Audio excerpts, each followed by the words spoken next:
Oh, I'm stomping the brakes on the nice guys. Put that idea right through the fucking windshield. Hey, Steve-O, I told you needed to be like the used car salesman. Okay, well, now you need to be the local used mattress salesman. Ooh, And good, like good. even beyond over the top. And when you're getting him in your head, imagine if he did a whole bunch of coke right before the camera ran and then crank it up a little bit more. I'm afraid I'm going to have to pull rank on you. I don't want to have to do this, but I'm with the mattress police. There are no tags on the nice guys' mattresses. Plenty of stains, but no tags. Most days, they take their meds. This is not one of those days. Welcome to Fuckery with the Nice Guys. No interviews, no business content. Just your two favorite slack-jawed mouth breathers ranting about whatever. Now, strap yourselves in for Nice Guys Fuckery with the kings of fuckery, Doug Sandler and Strickland Bonner. I'm probably still going to, keep eating while we're talking, but only when you've got topics. I'll be polite. Well, wait a second. So in other words, what you're saying is I may have come to the table with if I came to the table with no topics and we have nothing to talk about and we can just say, just get out of here right now, literally 30 seconds into this episode. You could read my t-shirt, which says Steve O'Brien. No, wait, we can't say it because then the recording will automatically end if we say the magic words. That is true. You have, what's it called? Dynamic ad insertion. Well, you have dynamic episode ending. Exactly. When we say that secret phrase, it's kind of like not saying Beetlejuice's name 3 times in a row and he appears, right? If we say Steve O'Brien, it ends automatically. So welcome back. My name's Strickland Bonner on the other side of the microphone, Mr. Doug Sandler. Just going to get that out of the way right away. And by the way, yes, even if we have no topics, yes, we have 6 voicemails today. I don't know that is possible. Is that really the case that we have 6, or could some of them be old and stale? I saw a little fuzz growing on some of those other voicemails. Well, at least from the files, 2 of them were from October 18th. Let me look at the calendar. The 18th was the day that the show aired. So that makes sense. Makes sense. Yeah. Let's see. So divide by 2, carry 1. Carry the Sunday if it's a leap year. Wait a minute. Okay, never mind. No. And then is everything else after that? Yeah, and then there are 3 more after that. Okay. I'm sorry, it's 5. Did I say 6? It's 5. I can't count today. It's okay. I don't know if you've noticed this or not, but there is an abundance of posts on Facebook currently that are like these mathematical equations. Are you seeing them? It's like if a mother if you can has solve this. Oh, no, I'm sorry. Go ahead. Like if a mother has 3 kids and one of them has to go to the shoe store and the other one, they start to. I'm like, no, I'm not interested. I don't want to go to social media to be tested. I don't need that. Right. I do get a wave of those. I haven't seen a ton of them recently, but it does seem to come in waves where I'll see a bunch for a week or 2 and then I won't. But I'm seeing all of these, if you can answer these questions, you got an IQ of 150. You're smarter than 90%. I'm like, whatever, fucking bullshit, whatever. We don't need to prove that I'm stupider than most of the population. I don't need to be reminded of that every time I go. Now, this is a big year for my class of 1982 from Pikesville Senior High, because everybody this year is turning 60 years old in my class.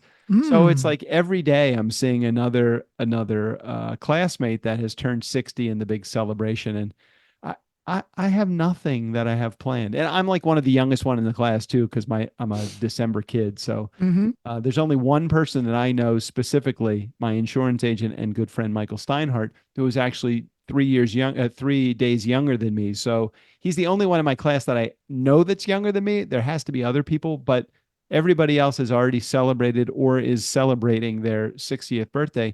I have nothing planned. I mean, is this something that I should be doing? Should I be doing something for 60? But it's all in whatever you want to do. Aren't you going to Vegas with JJ and you're going to see Robert and hang out with them? Right. But that was really just around my birthday. It wasn't really related to my birthday. I'm just using that as, she's a very big celebrate birthday kind of person. And so if I Yeah, don't because you label do a it, birthday week with her every year, right?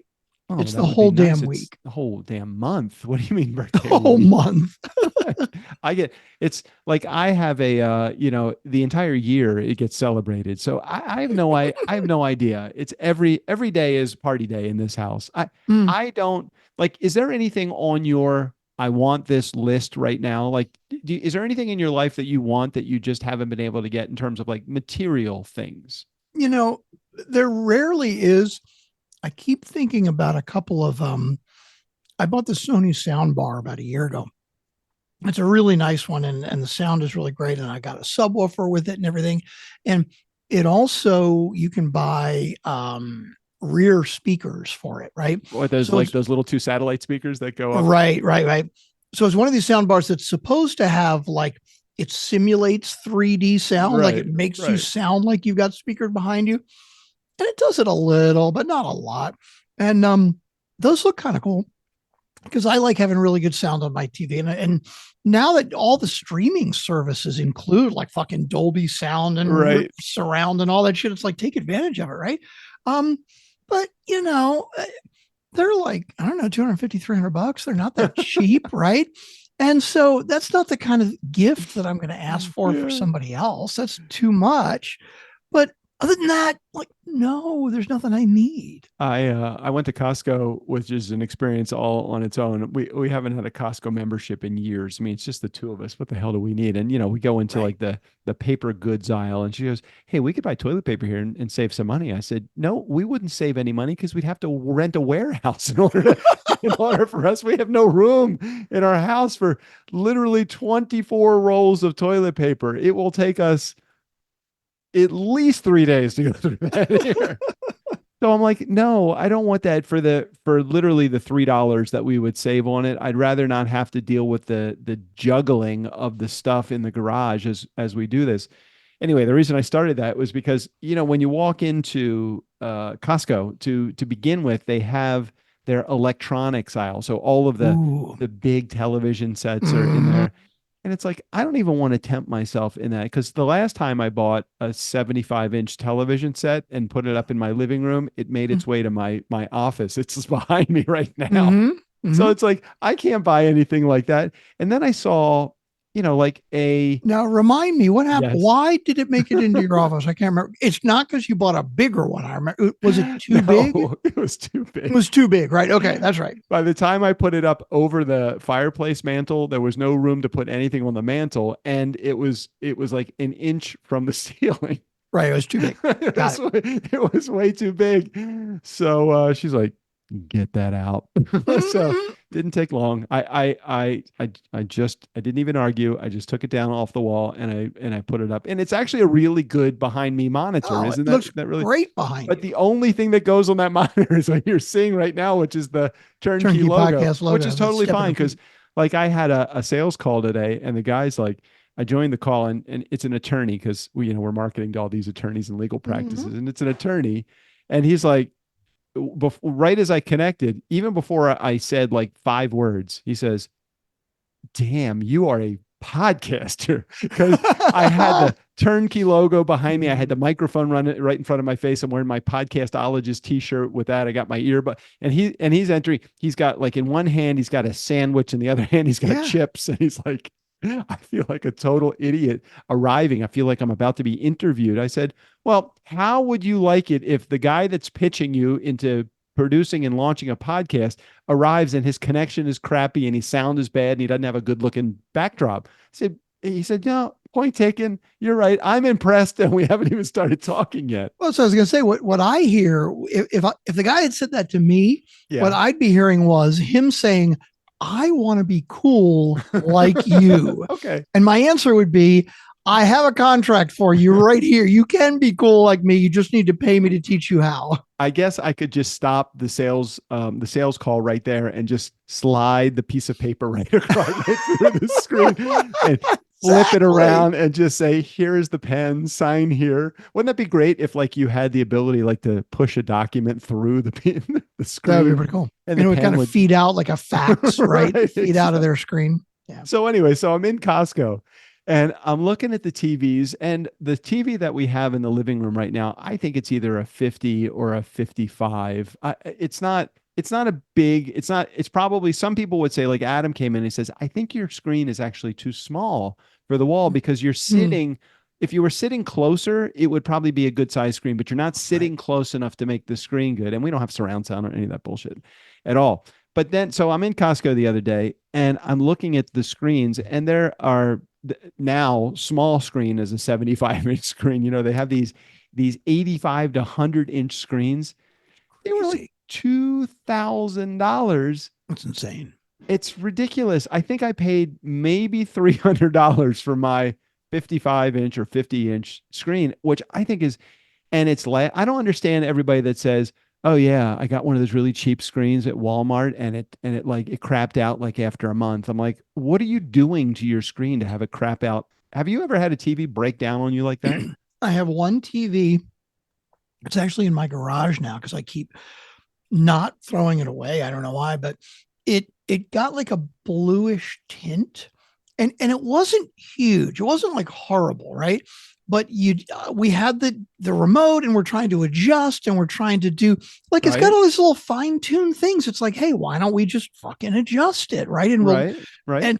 and but I must have had it 4 or 5 years before that happened. And technically, really, it still works. Like if somebody wanted a free TV set, it's like, hey, this is a little blue, but take it. It's fucking And 55 have inch or you, 60 inch is the set. blue not that it's not a problem, but is the blue an issue that was created because the screen got knocked into, or the Mm, screen? I mean, is there any no, I think it was just happened over time. okay? I mean, like I have never had a television. Now that I'm saying this, I'll probably go out and all my TVs will break. I've never had a television set that has had an issue. I Hmm. mean, yeah, I have one of those big ass tube televisions, and I'm like, I guess I got to get rid of this now, But I basically wear out every television set. Hmm. It takes decades. I don't know if I the screens are made differently these days or what. I'm kind of with you. I mean, really, I'm trying to remember past TVs that have had a problem, and I cannot think of one either where it's like, oh, it died on me, it broke or whatever. I can't think of one.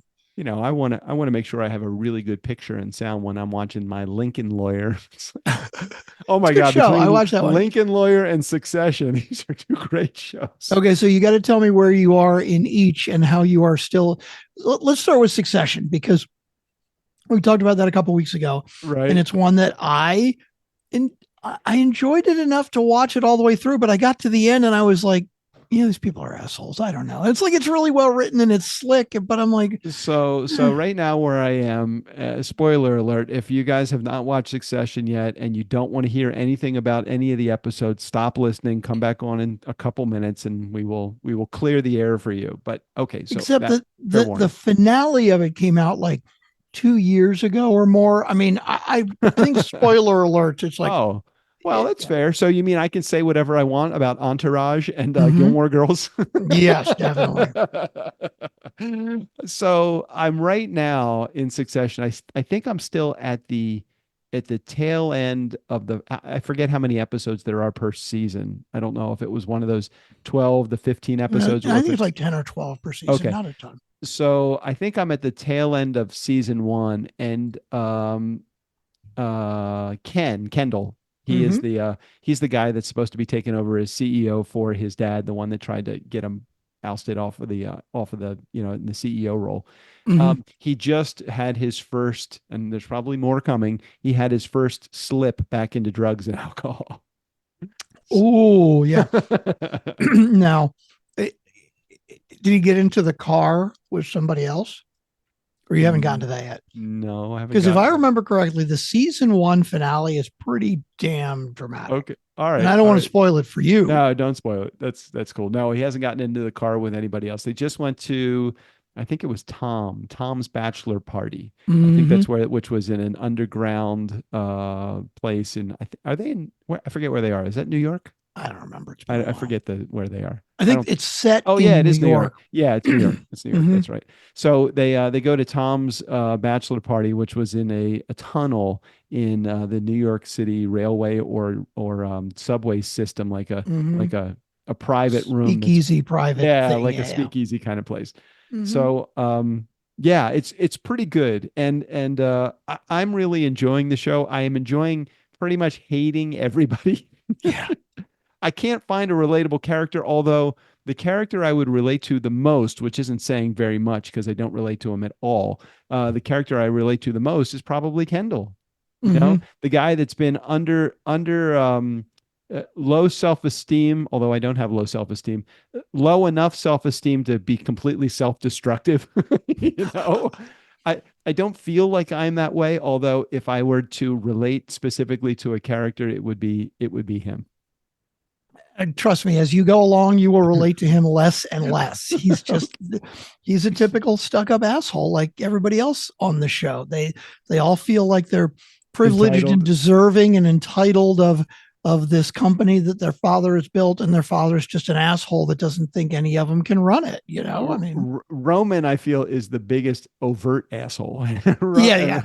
Like the Roman character is fucking funny. I love him. That's Kieran Culkin, Macaulay Culkin's brother. Is that really who he is? Yeah, and he's entertaining as shit. He was also he was the roommate in Scott Pilgrim versus the World, which is amazing. I fucking love Scott Pilgrim. And Shiv, as much as you want to understand, relate, and be compassionate for her, she just is. I mean, she has. I guess my vision is she was so wounded by her father in childhood that she basically is about to marry an asshole, yet is still cheating on the guy. And the only reason he's an asshole is because he's a big suck up of an asshole. Yeah. Yeah, I do like Shiv. I mean, Shiv, she's the least offensive of them, I think, in my Well, opinion. she's kind of like a satellite character. She plays a main role, but she's kind of like you can't. How many main characters can you have in a show before you start diluting, the main point of the show? She ends up getting more significant in certain parts of certain seasons. But yeah, I know what you mean. And Ferris Bueller's friend, I can't remember the character that what's the name of the character? Yeah, that the he other plays? brother that's sort of on the outside. Yeah, Right, yeah. the outside brother who is hanging out with a prostitute because I don't know why. Because he seems like he's the most level-headed of the guys. When I first was introduced to his love interest, who does not love him at all, his love interest, who he's had to pay for, I was trying to understand why can't he find a relationship? He seems to be the most Normal. normal, balanced, level-headed of all of the characters. And man, what a gorgeous house that he lives in like New Mexico, or wherever that is.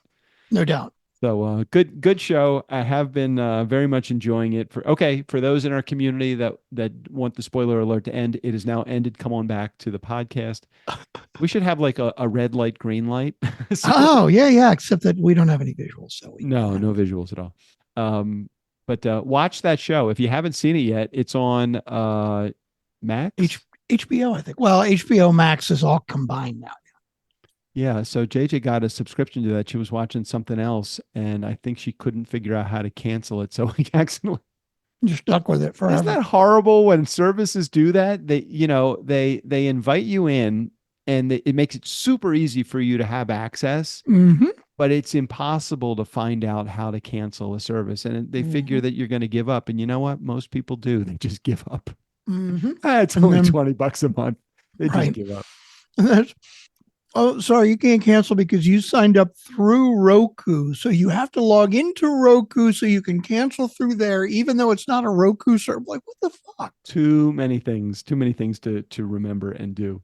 Okay, Lincoln Lawyer. Lincoln Lawyer. Yeah. I'm just started season 2, I think that it is. And I'm trying to understand, do they have like one big case that they work on through the entire season and a series of smaller cases that he kind of plays with the entire season? That's pretty much it. I watched the first season, really enjoyed it, and then watched a couple episodes of the second season and didn't get into it. But that was probably a year ago. So maybe I should give it another try again. I'm curious what you think of the second season. Well, we're just getting into the second season now, which I think is digging in a little bit deeper into the murder of the guy that he took over the practice from, if I remember correctly. Yeah. Okay. But I haven't gotten very, very far enough into it. The thing that's challenging to me is that and who knows, because I don't practice law and I don't even play one on this podcast, but it seems like the attorney, Jesus, what's his name? Blanking on his name. It's been a while since I watched it. I don't remember. Can't remember his name. Anyway, it seems like the Lincoln lawyer, Mickey, sorry. It Mhm. seems like Mickey is ultra involved and engaged with each one of his cases. Like he's not just representing the defendant, but he's involved he's involved in it too. Right. He gets a little too personally involved. Yeah, he gets attached. I do appreciate the fact that on his phone he has first wife and second wife. Right. Yeah, I love that. That's the Mhm. name that comes up. So that is very good. But another good Speaking show. of first Yeah. wife, Yes. Nev Campbell, she's still hot as fuck. Wait, his first wife, the one that he has the kid with. Mm-hmm. Okay. Yeah, she's more of like the conservative, laid back, non-hippie type. Like the second Right. wife, the one that works with him she's cute too. But Oh yeah, she's very they're, attractive. they're completely different. Very different. Yeah. But Nev Campbell was big in like the 80s, 90s, right? She was in the Scream movies and she looks great. I just hadn't seen her in much of anything over the last 10 or 15 years or whatever. I'm sure she's been working. It's just nothing that I've seen. And who's the guy that was plays the interesting to look up. biker dude that works in his office? He's really cool, but I've never seen him in anything else either. He's got he's definitely got a voice for radio. He's the perfect voiceover guy. He's kind of like Mhm. the Strickland Bonner of Netflix. He's got that really good rock and roll voice. It's been such a long time since we've been engaged to do voiceover. I really need more clients. I really do. Do you want to do more voiceovers? I don't mind doing the voiceovers. Look, when somebody gives me here's the challenge that I have, and I think I've explained this to you outside of the podcast, but I don't think I've mentioned it in the podcast. Here's what I don't like about selling and marketing. Well, pretty much everything about marketing. But here's what I don't 100%. like. Here's what I don't like about selling, especially to a marketed to audience. We built our entire business so far up to now on referrals from clients. And so when somebody says, "Hey, I want you to talk to my producer, Doug, he does a great job, and his team in Strickland and all these guys who do a really good job of putting this together," every single one, I cannot tell you anybody in the last 5 years that has, I mean, they've been a couple minutes late to an appointment, but nobody has stood me up. Never. Mm-hmm. Okay. So we bring this marketing company on, and I know they're doing a very good job and they're doing their outreach, and I'm following the process and the systems and working as closely as I can. But I would say 20 to 30% of the people don't show up. Mm-hmm. They just don't show up. No call, no show, no good. And I would say, sure, well, that just gives me a good free half hour of time. I can just, put it back into my schedule.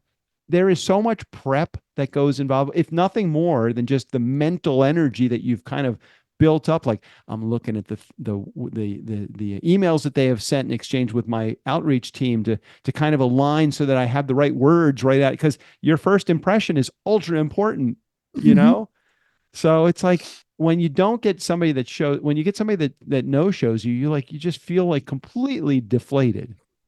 And then when they reach out to you after that, you've basically sent them hey, the meeting is on right now, are you coming? And then they say, hey, sorry, I got really busy and tied up. Can we just reschedule this for Tuesday? And then you schedule the appointment for Tuesday. And if they show up, which hopefully they will, because if don't show up twice, shame on fucking me on that one. But it's like you want to get so pissed off at them because they didn't show up at the appointment, but you can't yell at them because it defeats the whole purpose of talking to them. Mm-hmm. I just want to say, who the fuck are you how are you so important that you can just stand me up? It just isn't right.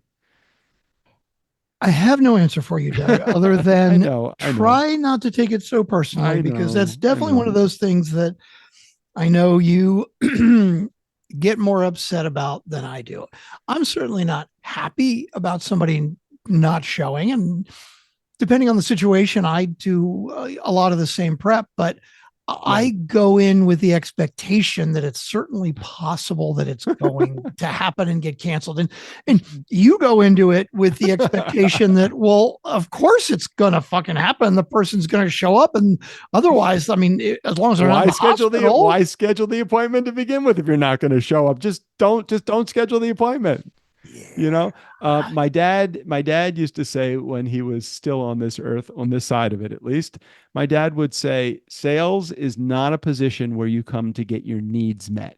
That's very true. God damn it. It's just so every time somebody stands me up, I'm like, oh man, that is so fucking true. Don't come here because you want to feel good about yourself, because nobody cares about you. It's pretty much, and nobody cares about your schedule, your time, your relationship with your calendar. Nobody gives a fuck about anything other than themselves. Nope. It is so true. Although I do actually, we were talking about voiceovers earlier. I really enjoy doing the voiceovers, like the intros and outros. You and I do a lot of the intros and outros for our shows that we produce, or like Chelsea does. Chelsea's got a great delivery. I love her voice. So good. And Jenny Bellinger too. Same thing.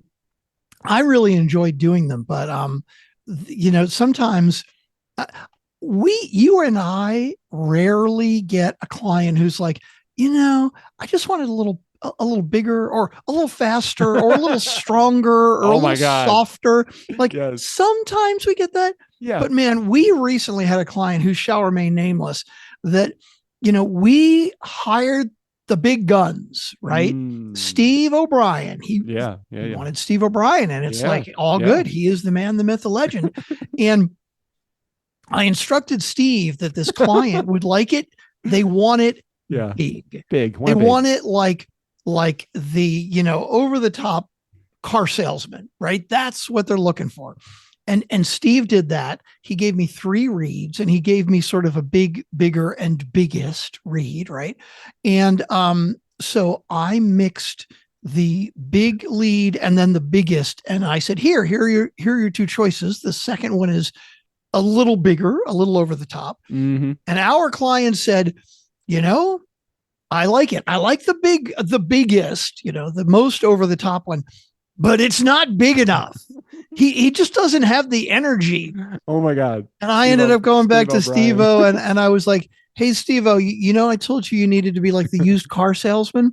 Okay, well, now you need to be the local used mattress salesman, and even beyond over the top. And when you're getting him in your head, imagine if he did a whole bunch of coke right before the camera ran, and then crank it up a little bit more. Yeah. And I thought it was a little too over the top, but I did too. I liked it, and that's what counts. It's all that's important. We don't really care. I mean, not that we don't care. We absolutely care. We care so much that we're able to say, we want you to be the local mattress salesman on 5 lines of coke.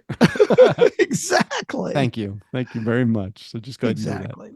So if you don't have other topics, we want to get right to the voicemails. Oh my gosh, we're only 30 minutes in. Okay. Well, I did have one other thing that I could possibly talk about. It's not enough really to be a topic itself, but I figure I would give you a weeb whoop. Here is Sally will appreciate that. Here's an inheritance update. More information. Come on. We're talking inheritance update. Of course, I'm pausing the voicemail screen share immediately. So everybody is aware, because I've already complained about this before, that the house has been completely emptied and cleaned, and I was not able to get even a picture out of the house, much to my dismay, because I said, please, if there's anything that I would just like to have out of the house, it might just be a couple of photos that I've never seen of my aunt and uncle. And I think I was pretty much assured that would happen until I made the phone call back. Oh, I'm sorry. They've cleared everything out. That is not going to be possible. Nice. Okay. Okay. So that wasn't. Where did it all go, though? The stuff that was there. You know where it went, Strickland? The kids took it? Right in the fucking trash can is where it went, which really kills me. It's like anything anything, a piece of pottery that nobody wanted at the estate sale that you just threw away. Just give me anything. So I didn't get anything. That's okay, because money is making its way to me at some point. Let's see. So the inheritance update is this. The house has not been put on the market yet. Right now it is, as of the recording of this, we are now October 23rd, 2024. It's been about 3 weeks since the house has been estate saled and cleaned out. I know your mom is waiting for her inheritance until the house sells. Is that your situation also? 100%. Okay. Any proceeds that we are going to get are going to come from the sale of the property. So we don't get anything. Now, it's not that just we're the only two. There was, I think, like 10 or 12 people named in the will. That's a lot. So that's a lot. Everybody is waiting. So my mom calls me. She goes, and my mom's 91, as I've shared many times. My mom is like, hey, look, what happens if I die before I get the money? Good question. I said, it's a great question, Mom. I think that your heirs get the money because you have lived longer than the people that were in the will that died. I don't think there are some people that are noted in the will that if they die before the money is distributed, that they don't get it just disappears. The gift disappears. Damn. Interesting. Okay. Fortunately, neither my mom nor myself are that type. That it would go to our heirs. But the house has not come on the market yet. I check Zillow like 7 times a day, almost as many times as I check the bank account. So 7 times a day. And so far, nothing. I don't know what's going on. Well, and the real estate market. I mean, if it is not up yet, like nobody buys between Thanksgiving and Christmas, right? I don't know that. So shit. Oh, well, I've bought a couple of houses over the last, I don't know, 10 years or whatever. Yeah. And, my real estate agents have always said the worst, like first of all, when you put it on the market, you want it to go as quickly as possible because people can see exactly how long it's been on the market, right? Right. And if it sits for, a month and a half, 2 months, it looks like, nobody wants it, right? And between Christmas and New Year's, people are like, if they haven't already decided on a house, they're not going to get into and like sign a contract between Christmas and New Year's. So, or Thanksgiving and New Year's. Right. And so the whole month of November, like nobody's going to put one on the market November 1st. And if it's not sold in 2 weeks, then you're 3 weeks, you're into Thanksgiving and it's going to be a month and a half and then it looks bad. So basically, I feel like unless the real estate market has changed, you ain't going on the market until after the first of the year. Oh God, I hope you're not right. I mean, you probably are right, but I'm hoping that you're not right because that would really suck because I want my mom to be able to spend some of the money while she's on this side of the earth. This would be okay. So this is what's funny. Now, your mom's finances, right? Right, of course. Now, I'm assuming your mom has money saved up where, she doesn't have this kind of money. No, I get it. But I mean, it's not like she also has something that she wants to do with that kind of money. I'm guessing she wants to take a chunk of it and splurge a little, right? You would think so. I think my mom's biggest concern about the money is the distribution of the money that she's going to get after she dies. So it's like she can't put in her will I guess she could put a percentage, but she couldn't put in the will a number based upon her not getting she doesn't have it yet. So if she puts it in her will and nothing happens to it, then she's going to be putting it in there for naught. Well, that'd be perfect to just put it in as a percentage. But I mean, I'm just thinking if she's got something she wants to splurge on, why she could take it like borrowing against the life insurance policy, right? Like she could take some money that she has and splurge and then oh yeah, anything pay back what it was going to be. 100%. Anything that my mom would want, she could basically either write a check or borrow it to get what she wants. But that's not my mom. My mom is like, I want to see the money. I want to see it in the bank. I want to feel what I think my mom just wants to take, like hundreds of thousands of single dollar bills and roll them on the bed and just roll around it. That's what she wants to do. Boy, knowing Doug, my mom. Nothing whatsoever like you, Mr. Check the bank account 4 times a day. No, nothing like me. Nothing at all like you. I have no idea where she gets it. I don't want to roll around in the money. I want to have the knowledge that the digital money is in the bank. It's all. It's the security of having. It's not the money and what you can do with it. It's the security of knowing it's in the bank. Now, why I can't put my brain into that secure mode without that money being in the bank is unknown to me. I don't understand why I can't do that. I just can't. Yeah, I hear you. I don't necessarily agree with you, but it's to each his own. No, I get good. it. No, it's all part of my. It's just all a part of my my makeup. Your formal relationship with money. Yes, my relationship with money is very similar to my relationship with my calendar and time. It's very, very formal. Yeah, like I got this check here. I have a check here, and it was dated 9/20, and it's from Homeowners of America Insurance Company. So as my homeowners insurance, apparently I overpaid it by $17, right? Mm-hmm. So it's dated 9/20. Now today it's a month later, right? Like you have electronic deposits. Why wouldn't you have put that in like the minute that it came? That's exactly. That's the thing. I knew you were going to say that, and that's exactly why I brought it up. I'm like, do you know why? Because it's $17. Like I'm not going to throw it out, right? It's not like it's nothing, but I have no urgency to grab my phone, take a picture of it, do the whole deposit thing. It's not a priority, but that is exactly why I brought it up, because I knew you would say, well, why didn't you just deposit it? The second that you opened the envelope, why didn't you pull out your phone and just do an electronic deposit? So, I think I was explaining this to you on the phone the other day. I overpaid taxes in 2020 and 2021. I didn't take advantage of some of the different regulations and rules that there are for business owners like me when I own my DJ business, for their businesses being adversely affected because of COVID. So we just recently found that out within the last year, and I put in for 3 amended returns. Well, I've gotten already one of the returns back. It was like for almost $8,000, which I thought was great. So the next one is coming.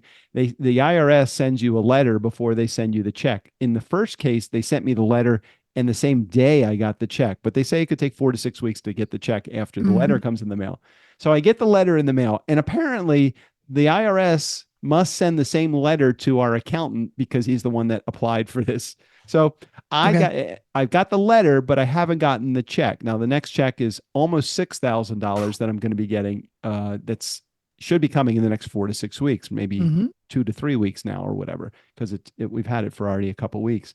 Today from the accountant, I got the bill for the check that I haven't received yet. So I said, no problem. I am looking forward to paying you. I will take care of that as soon as I get my fucking money from the IRS. So this is one of those deals where they get a percentage of whatever they got back for you. They don't get a percentage. That what the agreement is that they will charge me for the hourly work that they do when the check comes in the mail. It's not a percentage of the check. It's an hourly rate, which I think it was totally fair. And it's our accountant too. So it's not a scam or one of those companies that it's trying to get you to apply.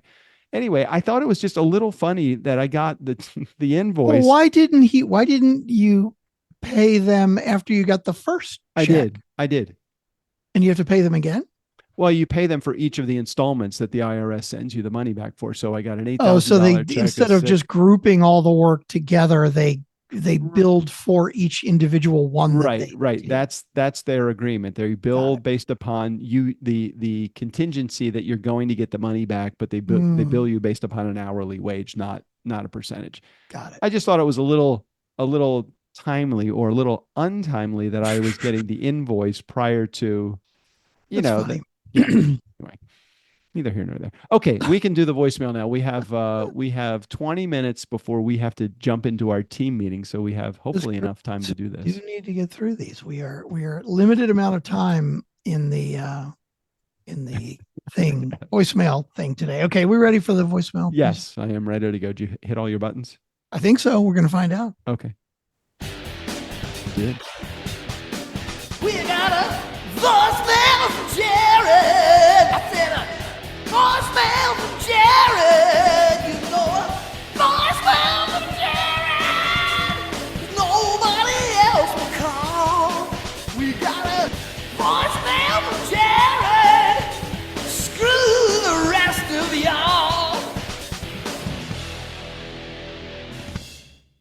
I meant to bring up with you one quick thing because it's very timely with Halloween approaching. Mm. Yeah, I think you were the same answer that I was. You were you were this many years old when you realized that caramel corn, when put in this shape, looks like a corn on the cob. Yeah, like candy corn. Candy corn, thank you. That candy corn, when put in a circle with the pointed facing the inside and the kernel facing the outside, actually takes the shape of corn. I had never no fucking idea. Me neither. Never knew that before. But that was amazing, wasn't it? It is kind of amazing. It really is. I was like, I didn't see it. And of course you get the picture and it's like, oh my God. Yep. As soon as, if you have no idea what we're talking about, Nice Guy Community, just go to like Google and type in candy corn shaped like corn on the cob, and and just click Google Images and you will see exactly what that looks like, because I was amazed. Okay. Go ahead and hit message one. Okay. Here we go. Hey, Doug. Hey, Trick Dude here. Damn it, Doug. Sorry. Just under 54 minutes. 53 minutes, and it was like 50 seconds or 40 seconds. And we just, welcome back. Mm-hmm. Doug, I thought I had him. I thought you Damn did too. Doug. It is a save the day again. Team. Anyways, fellas, good to hear you back together. Enjoying the show. And, yeah, I'll talk with you later. Thanks, yeah, that was a good save, Doug, because I had forgotten. It was out of my brain. I had not thought about it, and I got it out of the way early today, as Jared, I'm sure, knows. Well, but the question is it us versus them, or me versus you? It's like, I don't know. Sometimes I don't know which team I'm supposed to be playing on. So I really feel like it's safest if I just side with you. I think so. It would be good. I would appreciate it. And help you to make sure that we do all the things that we need to do. Yeah. I appreciate it. That's good. My pleasure. Happy to be okay. Let's go for the next voicemail. Hey, Doug. Hey, Strict Jared here. Voicemail number 2. Doug. Oh my gosh, Doug. We don't play with the buttons. You don't push the buttons. Especially while voicemail from Jared is playing. How dare you cut off part of my phone? Oh, yeah, right. It's my favorite part of the show. And you guys, and Doug, you just push a button. And you silence me. And next thing, all of a sudden, we're hearing Girl from Ipanema. Well done, by the way, Strick. Way to pop that in there. Thank you. As always. That actually took editing. What am I going to do with you, Doug? I'm listening along, and just all of a sudden, Girl from Ipanema is playing. I just start laughing. I'm like, what the hell do these two do now? Yeah. Anyways, guys, loving the show. Appreciate you guys, and can't wait to the rest.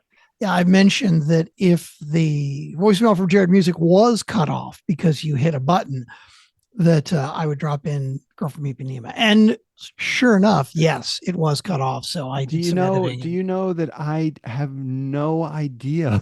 You don't even remember? No. So we were doing voicemails and you wanted to check something in Zoom, remember? Right. Yes. And did that cut off? Yeah. And when you did that, it cut the sound off in your ear. And because you were recording to the cloud from your end, it also cut it off on the recording. But what's really funny is that I could have gone in and just replaced the voicemail from Jared Music that had the drop in it with the regular music. It actually would have been easier than dropping in the Girl from Ipanema music, but I just thought it was more entertaining to actually drop in the Girl from Ipanema music. Because I hadn't said what was going to happen. You said after the fact, you were like, hey, I just did this and this, but that's what makes it funny is that, people were listening to voicemail from Jared Music and suddenly heard the Girl from Ipanema and had no idea why until after, I don't know why I have so much power. I'm telling you, I shouldn't have that much power simply by hitting a button. And it wasn't even like I hit the stop record button or anything. I basically just scrolled my cursor over the top of the window and there's another tab. It says Strickland Bonner screen and then meeting. I don't even remember hitting the meeting button to get just the two of us, but somehow it happened. And frankly, I should not have this kind of power at my disposal. And I don't always use my power for good. Well, the good news is you don't really have that much power because, it wasn't going out live anywhere. So all I had to do was just edit it however I felt like editing it. Oh, that's good. So there is some level of illusion that I have going on, which I guess if it's my own illusion going off in my head, it's more like a delusion. Isn't that right? Exactly. Just making sure I got this right. Sorry, Jared. I did not mean to cut off the theme song from Jared Music. It was completely unintentional, and I will try not to let it happen again. Yeah, kind of like Trump on the campaign trail. He has a delusion that he's actually a presidential candidate. Oh my God. Okay, go next one. Next voicemail. Hey, Doug. Hey, Strick. Erica here. I guess first I want to thank Jared for the shout out for me and helping hold the fort last week. And it was my honor, my privilege. I had a blast. And Doug, I'll take you up on the offer anytime when Strick's out of town. If you want me to pinch hit, I'm glad to jump in. Also, I just wanted to weigh in, and I'm hoping Sally has a chance, and you may have already played her response by the time you get to my voicemail. But nonetheless, I'm glad you guys began to address the alcoholism issue, but I really want to hear Sally talk about it.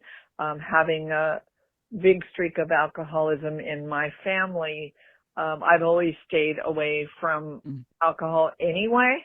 It's not something I've ever enjoyed, but what I do know that you guys were touching on was about the mindset piece. But I just want to say this so anybody listening knows, in fact, that alcoholism is a disease, and it has both a physiological component to it that affects the brain. So it is actually considered a medical condition. It's complex. It has psychological and social components as well, but there's way more to it than, deciding whether or not, I slipped once and I'll just forgive myself and get back in the saddle. There's way more to it than that, and I'm sure Sally's going to spell it out, but I just wanted to weigh in on that and say that it is definitely considered a disease with a physiological chronic brain component to it that really affects a person's ability to control or to stop drinking the alcohol. And it can be mild, it can be moderate, it can be severe, and yes, there's a million ways it can show up, and I'm sure Sally's going to tell you all about it. Anyway, I don't know why I needed to weigh in on that, but I guess I did. So there you have it. All right. Love you guys. Love the show. And keep on keeping on. Bye. All of that is absolutely correct. But I know very little bit about the details. And we did talk last week about that maybe Sally would call in, or, well, we still do have 2 more voicemails. So one of these voicemails could be her calling in. If not, I think we should get her onto the show next week. And, I think that's a great idea. And I appreciate Erica bringing this up in so much detail. My question would be, and this is probably more directed at Sally, and maybe she could provide some more evidence or rationale or reasoning behind this. But if you take the word alcohol out of the sentence and you substitute the word gambling, or you substitute the word cats, or you substitute the word coffee or anything else, is it still a disease, or is it tied specifically? Addiction itself, I'm sure, is a disease to its own degree, but at what part does it become, that's not a disease because society doesn't define it as a disease? Like, what is the object of the disease how important is that in the addiction process? Anyway, yeah, question that would definitely be a good question for Sally. All right. But thank you, Erica, for your input anybody that wants to weigh in on subjects like that, you don't have to have a reason to. Just go ahead and weigh in on it. Yeah. 4242 DJ Doug, give us a call. That's right. We haven't given the number quite. Not about 10 minutes. No, that's right. All right, go ahead. Hey, Doug. Hey, Strick. Erica here, voicemail number 2. And yes, by the way, Doug, my husband Steve has become a subscriber to the Tige products. So you guys are 2 for 2, yours and Steve's, at least, if not more. They definitely need to be a sponsor for you. And yes, Steve does the same as you, Doug, those same 3 products. But I don't know what it is. I keep saying about the burn pads. He never got a burn pad, one burn pad or more burn pads in that initial box. And he's not going to use burn pads because he never got to try them. But he is a subscriber and he gets those 3 products that you do as well. So there you have it. I'm really happy he never did anything before this. So yay, that's all I can say. And that's your testimonial. All right. Love you guys. Love the show. Bye. I did get the burn pads. I think I got them with the first one and the second Yeah, me too. one. I've got 2 containers of cylindrical containers of burn pads. I used them. I think I used it once. Maybe I tried it twice, but no, they were very astringent, so to speak, and burny, and that was a no. Do you remember growing up, probably in either the 70s or 80s? I believe there was a product called Sea Breeze, if I remember correctly. Do you remember Sea Breeze, the product? It was like solid 100% witch hazel. Isn't that God, no, I don't remember that one. And that's like burn pad, right? Like burn pad material. I think it was called Sea Breeze, and you put it in your hands and you splashed it on your face. Oh God. I know. No, thank you. It would be like putting alcohol in an open wound, especially if you used it right after you shaved. God. That's a big no. That is a big no. Thanks for the Tige product update, Erica. Boy, you're 2 for 2. You're on you're got all the major subjects covered so far. I wonder if this is from Erica, and I wonder what this subject is all about. Let's find out. Hey Doug, hey Strick, Erica here, voicemail number 3. What the hell was that? So Doug, you must have you started to play the voicemail from Jared theme song, and then you said you switched on Zoom from meeting to screen share, whatever the hell you did. So it played about the first half of the voicemail from Jared theme song, and it immediately then went into the girl from Ipanema, which was the most hysterical thing known to man. But Thank you. It was very confusing. So Thank you. That's what happened. You wanted to know. If curious minds want to know, that's what happened, and that's what we heard. So we got a little bit of the voicemail from Jared theme song, then we heard Ipanema, and then you guys went into the voicemail. So that's it. All right. Love you guys. Love the show. Let's hear what else you're going to do. Yeah. Well, that was absolutely, as we explained when Jared brought it up earlier, exactly what happened. And Erica, thank you very much by saying it was funny as hell, because it actually took more time and energy for me to put that in and time it and set it up right so the vibe was right and everything than it would have just taken me to, I'll just fill the little piece in that Doug cut out by accident. I could have done that really quickly, but no, I'm going for the laugh. And so why didn't you just go ahead and put Austin Powers at the urinal? Because that was super funny. That's the best. That is the best. So question though, when you did that, why didn't you sandwich it between the girl from Ipanema music? Why didn't you put theme song from Jared, girl from Ipanema music, finished with the theme song from Jared, and then the voicemails, just to put a period there? Yeah, it might have been. So when you muted, when you unmuted or switched back or whatever, the music was done already, right? But you're right. It would have had more comedy effect if I had gone direct, because if you listen to the episode, it basically is like the voicemail from Jared music, and then all of a sudden it just suddenly cuts and goes. Now, the other thing is you muted probably, I don't know, 3 seconds, maybe 4 seconds of the voicemail from Jared music. But of course, I had to play the whole riff of You Ipanema. So there's like 25 seconds of Girl from Ipanema.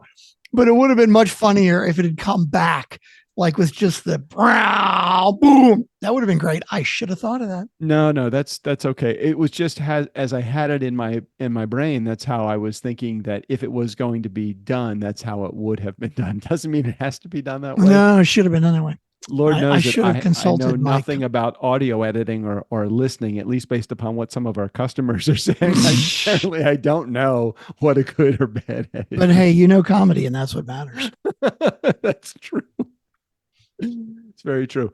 Hey, before the team meeting, because we should wrap up with just enough time for me to be able to go to the refrigerator, because I do have a brand new 24 pack of Michelob Ultra, and they did not have it. So I was at Costco, and you get whatever Costco has. You don't get a choice of, no, I don't like this size. I want that size. No, it's whatever they decided that they were going to buy from the brewery. So they apparently bought the 12-ounce cans, the skinny cans, as opposed to the bottles. I don't know if you've ever seen a Michelob Ultra can, but they're kind of like Virginia Slim cigarettes. Yeah, they look thin. They're thinner and taller, right? Mm-hmm. They're like me. They're like thin and tall. Right.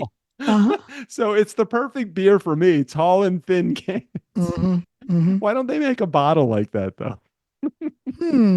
I don't know. They do make little baby bottles, but not like one that's still tall and thin. It's just couldn't understand how they fit 12 ounces of liquid in that same thing that they fit in the bottle. It just seems like it's compact. Do you think when they put it in a bottle, do they compress the fluid more than if it was in a glass bottle? No, that is an optical illusion. Are you 100% sure? Yes. Doesn't work that way. You can't like compress it a little bit. No, it does not work that way. How much flexibility is there in fluid? Do you think? Should you press it really, really hard? No, you can't do that. No, it doesn't work like that.